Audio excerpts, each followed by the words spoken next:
Muling nabuhay ang sigla ng gabi sa Araneta Street, Bacolod City sa pagbubukas ng night market na dinarayo ng maraming mamamayan at turista. Tampok dito ang sari-saring paninda tulad ng masasarap na kakanin, preskong prutas, iba't ibang street foods at ukay-ukay na mabibili sa murang halaga. Dahil sa abot-kayang presyo at lawak ng pagpipilian, naging paboritong puntahan ito ng mga pamilyang nais maglibang at mag-enjoy sa gabi. Hindi lamang pamimili ang hatid ng night market kundi pati na rin ang masayang samahan, buhay na musika at makulay na atmosfera na nagbibigay buhay sa kalsada ng Araneta. Ito ay patunay ng patuloy na pagsuporta sa maliliit na negosyante at lokal na kabuhayan sa lungsod.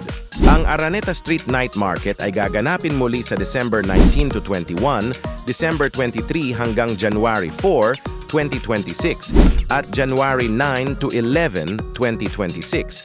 Kaya inaasahang muling dadagsa ang mga bisita upang maranasan ang saya, lasa at diwa ng Bacolod sa gabi.